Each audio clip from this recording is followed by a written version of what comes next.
Fala pessoal, tudo bem? Sejam muito bem-vindos a mais um vídeo da Escola Online. Eu sou o professor Gabriel e vou ajudá-los na resolução das atividades do volume 7, semana 2. Tema da aula de hoje, as Confissões de Santo Agostinho, o Agostinho de Hipona. Antes de começarmos, como sempre, peço para vocês darem uma olhadinha nas nossas redes sociais, dá uma curtidinha, se você gostou, deixa um biscoito, compartilhe esse vídeo e os outros vídeos. Vai atrás aí porque tem muita coisa dentro do Escola Online para você que está a fim de aprender um pouco. Ok? Vamos lá?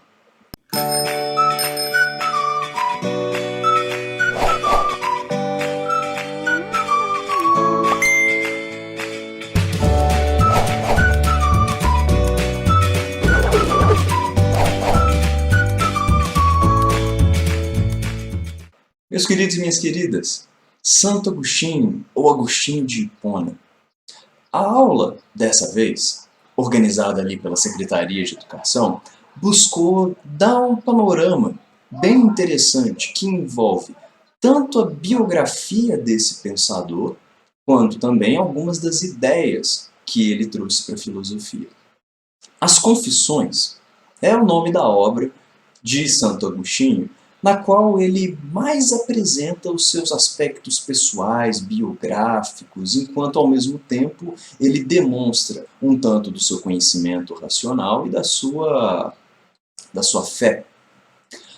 Diferentemente do que se imagina, Agostinho de Hipona, mesmo vindo de uma família cristã, ele se converteu numa idade bastante madura.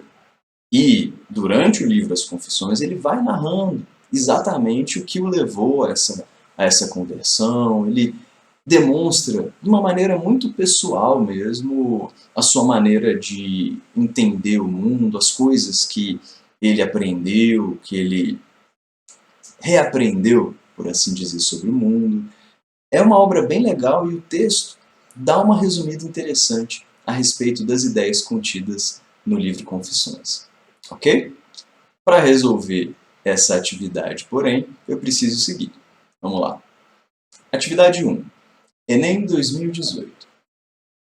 Não é verdade que estão ainda cheios de velhice espiritual aqueles que nos dizem: que fazia Deus antes de criar o céu e a terra, se estava ocioso e nada realizava? Dizem eles: por que não ficou sempre assim no decurso dos séculos, abstendo-se como antes de toda a ação?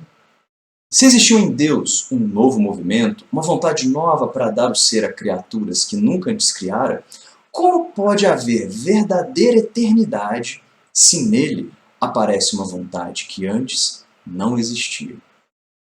Então, pessoal, isso aqui é um exemplo muito interessante de como que a filosofia cristã buscou encarar perguntas racionais a respeito da fé. Ele está ali fazendo um jogo, trazendo para dentro do seu argumento questões elaboradas ali por críticos da fé cristã, por pessoas ali que se incomodavam com as ideias que os cristãos já estavam espalhando há um tempo. Para quem não sabe, Agostinho de Hipona faz parte da patrística, um representante ali de um dos primeiros pensadores mais marcantes a elaborar essas relações entre fé e razão. O Agostinho construiu ali uma das bases da filosofia cristã aproveitada por séculos depois dele. Até hoje, muitas igrejas, principalmente igrejas protestantes, se apropriam de algumas ideias do Agostinho a respeito da salvação e tudo mais. Ok? Ao longo do texto, portanto, ele vai levantando várias e várias questões. Questões voltadas para quê? Para Deus. E aí, antes de criar o céu e a terra, o que Deus estava fazendo? E se ele estava à toa antes de criar o céu e a terra, por que ele não continuou à toa no decurso dos séculos? Entende? E se ele simplesmente não estava fazendo nada, de repente criou o mundo? Então quer dizer que ele mudou de ideia? Quer dizer que apareceu uma vontade nova? Então como pode Deus ser eterno se aparece nele uma vontade de criar o mundo que antes não existia? Então Agostinho está encarando essas perguntas difíceis, filosoficamente. Então, ó, a questão da eternidade, tal como abordada pelo autor, é um exemplo da reflexão filosófica sobre o quê? Sobre a essência da ética? Não está falando sobre certo e errado.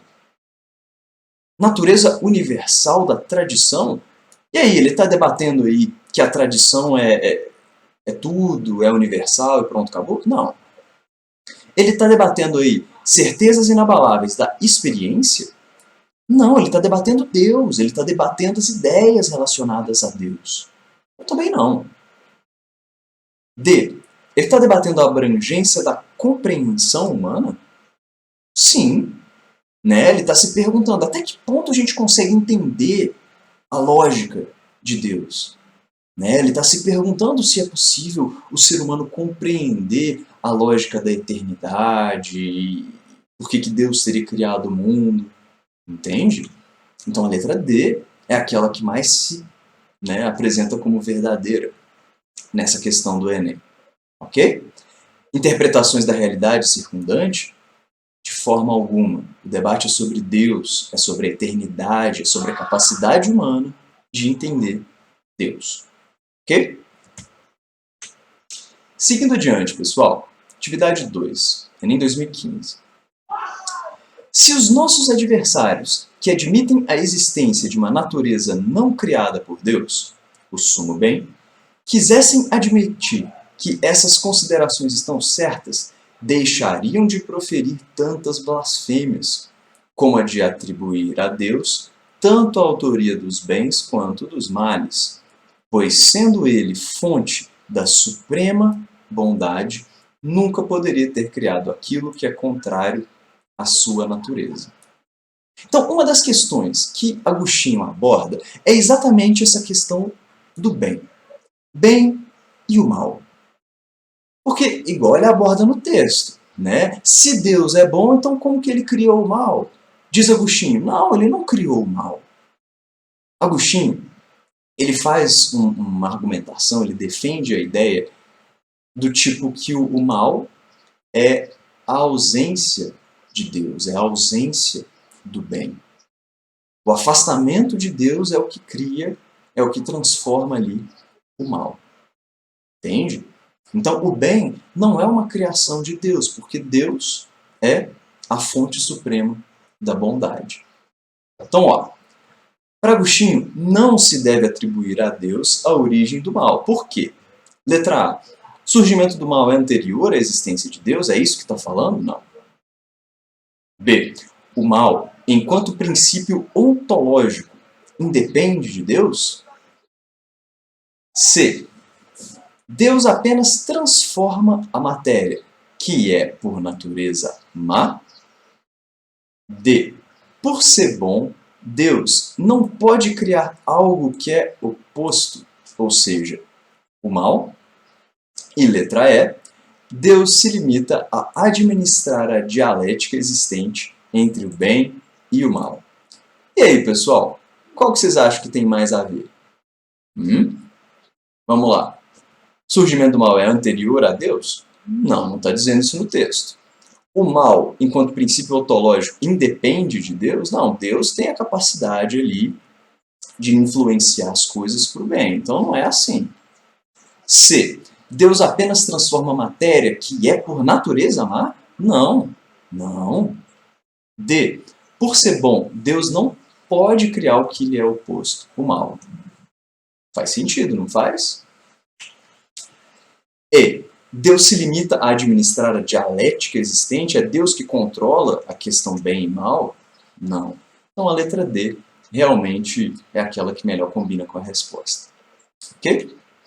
Então espero ter ajudado vocês com as respostas, com um pouquinho do Agostinho, com a explicação e o contexto, que é o que realmente interessa, né, pessoal?